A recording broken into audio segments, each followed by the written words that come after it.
Eu sempre te amei, sempre hei de te adorar.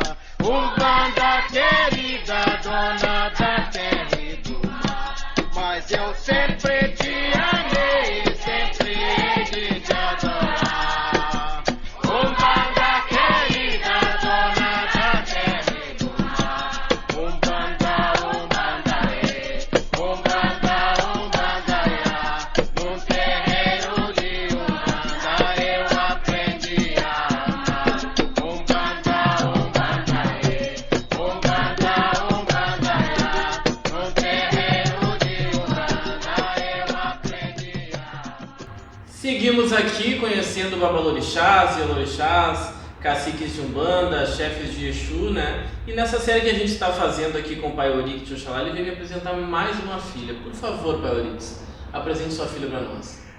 A gente está aqui na casa da mãe Denária de Oxum, minha filha na Umbanda, minha filha na Nação e também minha filha na parte de Quimbanda. Ela que é uma pessoa que é a esposa do Pai Luiz, do Oxalá, que não pôde estar com a gente aqui, mas nós ainda vamos fazer alguma coisa com ele. A gente veio aqui então apresentar a casa da minha filha, apresentar a minha filha também. Filha, dá um oi pro pessoal. Boa noite, é um prazer hoje estar aqui no Kizumba, podendo falar um pouquinho sobre a nossa casa. Perfeito.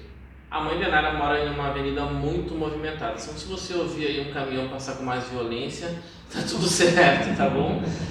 Mãe, cheguei aqui e vi com alegria um enorme congá de Umbanda, né? As pessoas falam muito pouco de Umbanda hoje em dia. Por que a senhora acha que as pessoas migraram mais ou para a Nação ou para o Exu e a Umbanda ficou um pouco esquecida?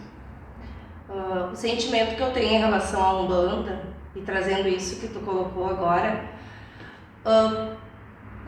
nós conseguimos observar isso no próprio cliente que vem à nossa casa, no próprio visitante, né? Quando a gente chama para vir para uma sessão de Umbanda, onde não é necessário gasto, né, de valor em dinheiro, porque aqui a gente é o dia que nós estamos doando o nosso atendimento, é muito mais difícil que as pessoas venham. Elas gostam de se recolher para o particular e a Umbanda acaba ficando de uma forma mais esquecida. A Nação ela é maravilhosa, certamente, eu faço parte, mas a Umbanda, para nós, foi algo assim que nos escolheu. A Nação foi nós, que escolhemos ela ao longo do caminho. Mas a Umbanda, ela nos escolheu aqui na casa. Quando a gente veio trazendo as imagens de Umbanda para cá, foi com a nossa falecida avó, a Dona Sema de Oxum, há muitos anos atrás, há mais de 10 anos. Cada imagem que nós íamos comprando, nós íamos montando o nosso congal sem mesmo saber dessa intenção que estava acontecendo. Quando nós vimos, estava tudo pronto. E aqui foi aumentando de uma forma que, para mim, muito rápida, porque eu sou uma pessoa que gosto de dar um passo de cada vez e tenho medo, muitas vezes, de dar esse passo. Mas acredito que o medo é pelo próprio respeito que eu tenho. O meu amor, ele é grande pela Umbanda, assim como os ciganos que a gente trabalha aqui também e a Quimbanda, mas eu vejo hoje essa questão, né? Às vezes a própria valorização que a pessoa acaba dando, porque a Umbanda ela é uma dedicação para um filho, para um visitante que vem, assim como o pai, a mãe também, o dirigente espiritual, que é como a gente coloca aqui essa palavra, ela tem que ser diária, ela tem que ser semanal. As nossas sessões aqui eram semanais, depois que veio a pandemia começou a ser quinzenal, teve um período que a casa ficou em recesso devido a isso, mas todo dia que nós lançamos o nosso calendário mensal, que tem esse encontro da Umbanda, pode faltar qualquer pessoa aqui, mas eu e o Pai Luiz, né, nós vamos estar sempre aqui à frente do tambor, aguardando por quem vem. Perfeito. Pai Orix, existe um abatucamento da Umbanda, vamos dizer assim, uma insistência de colocar coisas que são do batuque dentro da Umbanda. Como é que você faz para fazer essa divisão? Legal. Existe até um trabalho meu, né, que é sobre a Umbanda Gaúcha, onde a gente fala sobre a diferença da nossa Umbanda para a Umbanda praticada no resto do Brasil inteiro. Por exemplo, nós temos a questão da festa de Iemanjá, no dia 2 de fevereiro. Praticamente não é o Brasil todo que comemora Iemanjá no 2 de fevereiro. Orquestra com o volume que nós temos aqui, por exemplo, é só aqui. Então muitas coisas do batuque, como você falou, acabaram vindo parar dentro da Umbanda.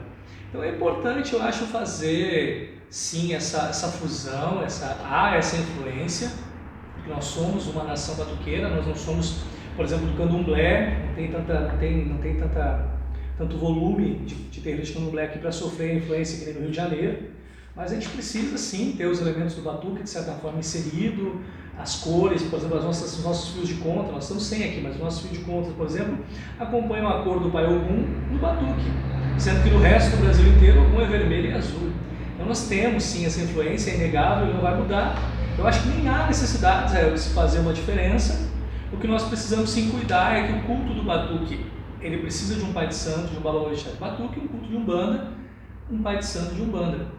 E esse intercâmbio que acontece é um perigo para os dois lados, porque, não quero me estender demais, mas assim como um pai de santo que é pronto em nação, não é um cacicado em umbanda.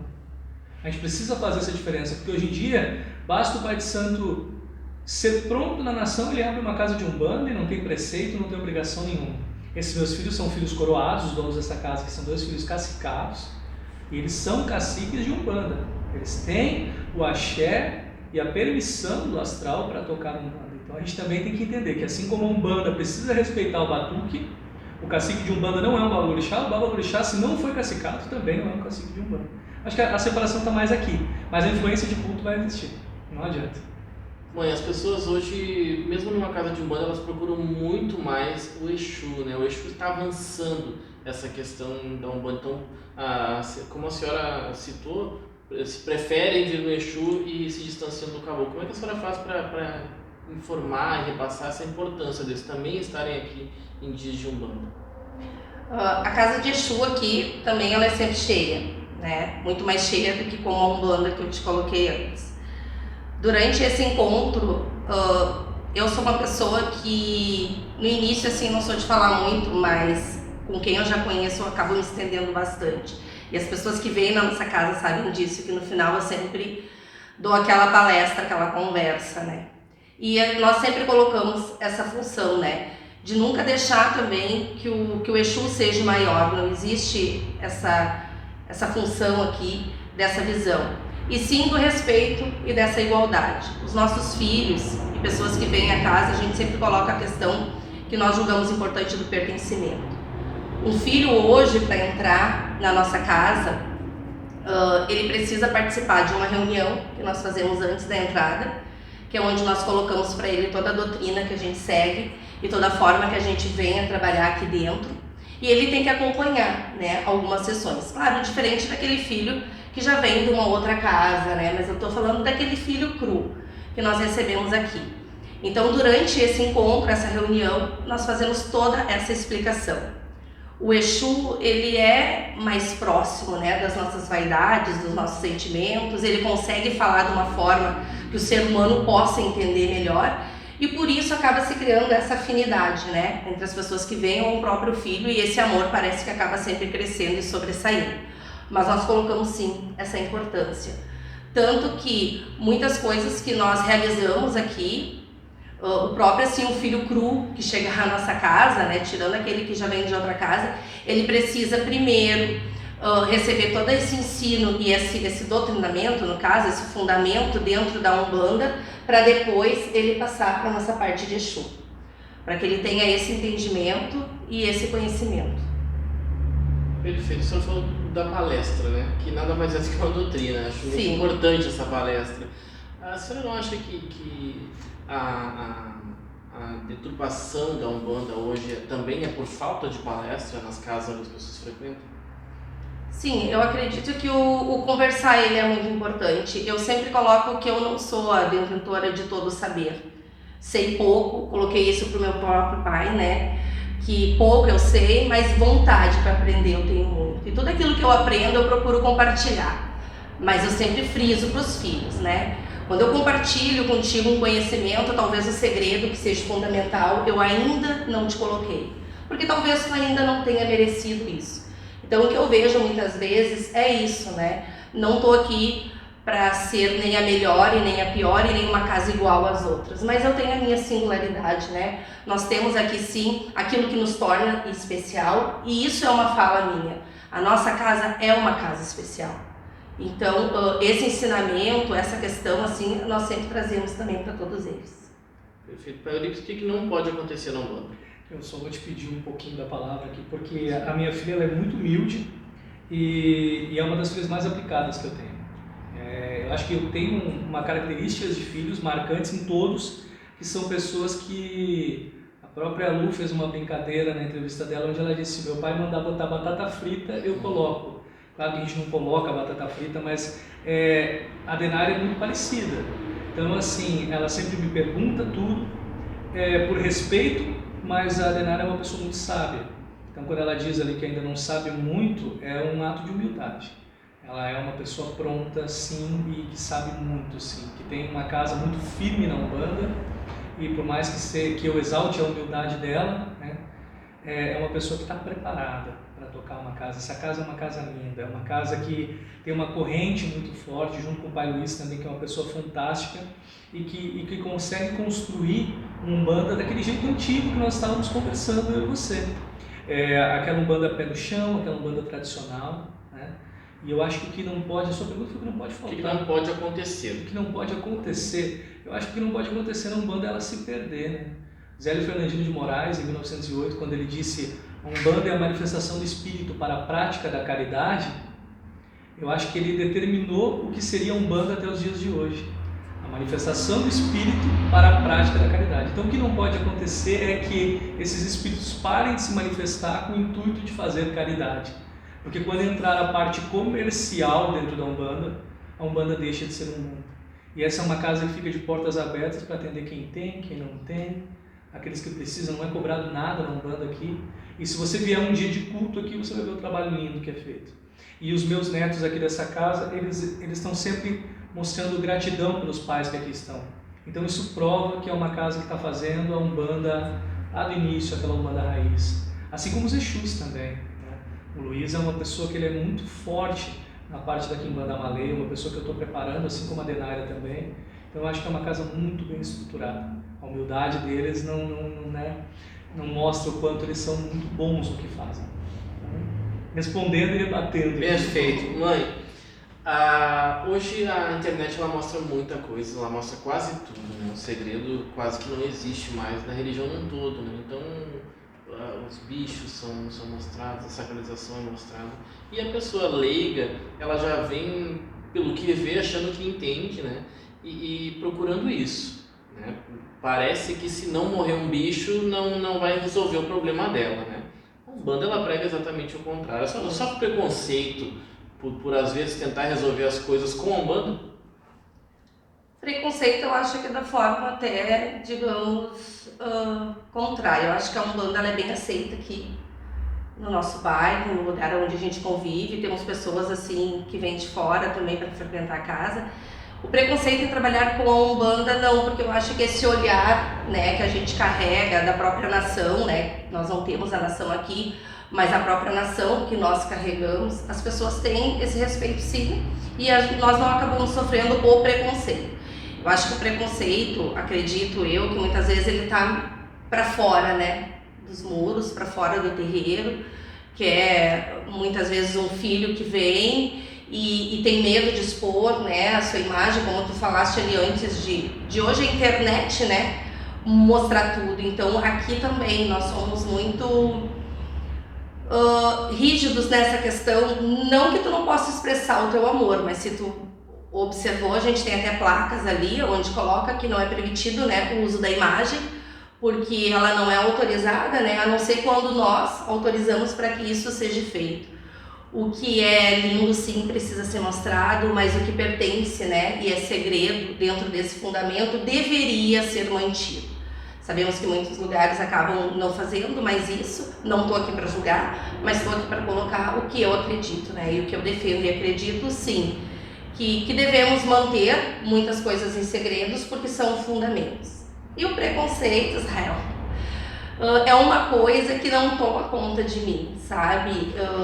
Eu não me importo muito com o que o outro pense de mim, porque eu já me cobro bastante, né? Me cobro na questão de ser uma pessoa correta, me cobro de ensinar para um filho aquilo que eu realmente aprendi e me cobro que jamais eu vou inventar ou criar ou procurar na internet algum ensinamento. Se eu não souber a resposta, eu vou pedir que me dê um tempo para que eu venha buscar com o meu pai, né, para que eu tenha essa resposta para ser dada.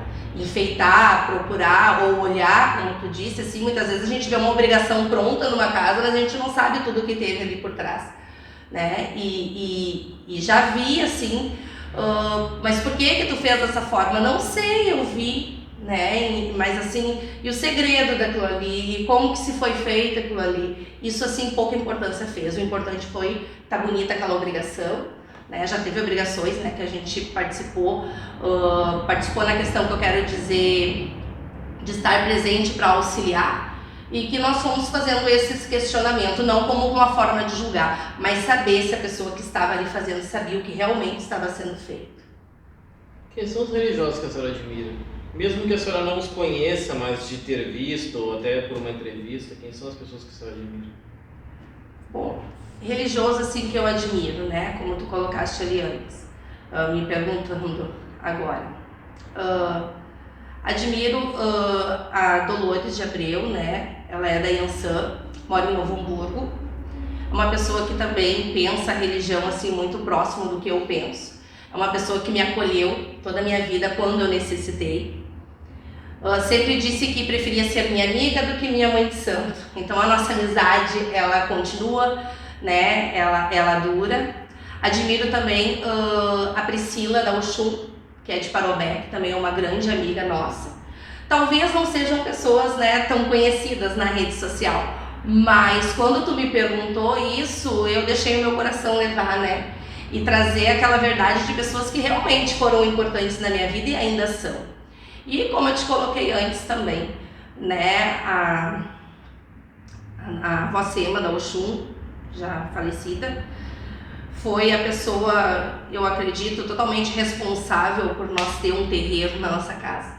Porque ninguém quer abrir também, assim, né, acorda de manhã, deu a louca, vou trocar todo o espaço, toda a estrutura da minha casa para montar um terreiro, não. Mas ela, acho que teve esse olhar, né, há 10 anos atrás, para mais de 10 anos atrás, teve esse olhar, foi nossa avó, nos amparou no momento que nós mais precisávamos, e ela foi trazendo, né, aos poucos tudo que nós fomos construindo aqui.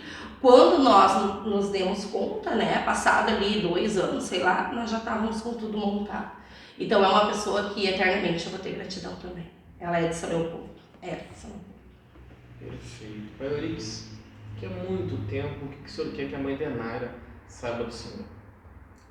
Legal, essa parte é uma parte muito bacana. Eu acho que a Denara está pronta. Eu acho que ela agora ela está galgando novos rumos para a espiritualidade dela, mas eu acho que ela está pronta. Então eu quero que daqui a muito tempo, quando ela ver essa entrevista, ou quando ela lembrar desse momento, que ela lembre que para tudo há um tempo. Existem passagens bíblicas que falam sobre o tempo de colher e tudo mais. Dentro do africanismo não é diferente. Para os nossos orixás tudo há um tempo, então eu quero que ela entenda que todas as provações e tudo que ela venha passar daqui para frente, porque ser um babalorixá, ser uma ialorixá não é algo fácil. A gente sofre muita decepção, a gente acaba perdendo muitas vezes muitas coisas que são importantes para nós, filhos, amigos, e que ela entenda que tudo faz parte de um aprendizado e que daqui a muitos anos ela possa olhar para trás e se orgulhar da trajetória que ela teve, que você possa, minha filha, se orgulhar e que entenda que o orixá nos dá caminho, mas o orixá também nos mostra o que é certo e o que é errado, que você sempre escolha o lado certo para que você olhe para trás e não tenha vergonha de nada, que você continue sendo essa mãe de santo que você é, que os seus filhos gostam demais, essa beleza que o Oxum tem, que colocou isso dentro de ti, e que a gente sabe que é o orixá que nos traz para onde nós estamos. Então que daqui a muito tempo você olhe para trás e se orgulhe de toda essa nossa trajetória. É isso. Mãe Denara, e o Pai Orix? Daqui a muito tempo, quando ele olhar essa entrevista, o que a senhora quer que ele saiba? Eu quero que ele saiba o que eu coloquei para ele no nosso primeiro encontro, né? que nós tivemos, que o que eu buscava era uma calmaria, né? E parece que esse abraço, esse zelo e esse cuidado, né, eu encontrei no Pai Euriques de Oxalá.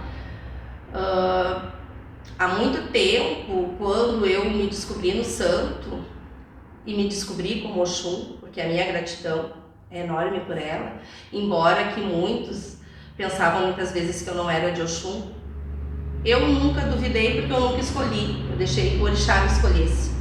Mas quando eu cheguei até a casa do meu pai, né, lá eu encontrei essa paz. É uma pessoa que consegue me entender dentro da minha singularidade, que não é algo maravilhoso o tempo todo.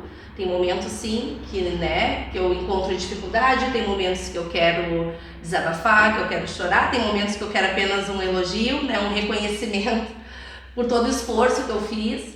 E isso eu sempre encontro. E também encontro o conhecimento, né? Uma pessoa que está disposta, não a me explicar 1000 vezes, porque eu não sou uma pessoa assim que busco 1000 vezes a mesma explicação, porque na primeira eu já procuro ter certeza daquilo ali que ele me trouxe. Mas que na segunda vez, quando eu quiser ter certeza se realmente eu estou fazendo certo, né?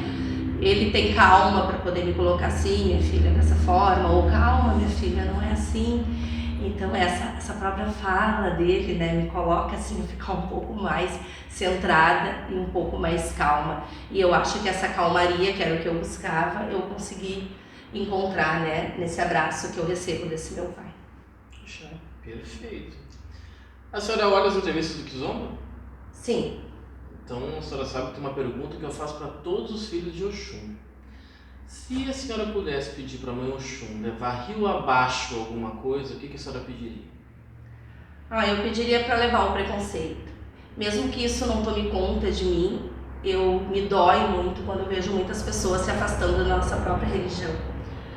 Por vergonha, né, por pensar o que o outro vai pensar disso. Eu sou uma pessoa que quem conversa comigo assim bastante sabe que muitas vezes eu falo mais sobre as outras religiões do que a minha própria religião. Não que eu tenha conhecimento sobre, mas eu também sou professora e muitos anos eu lecionei com curso normal, a disciplina de didática de ensino religioso, e nós conversávamos muito sobre todas as religiões.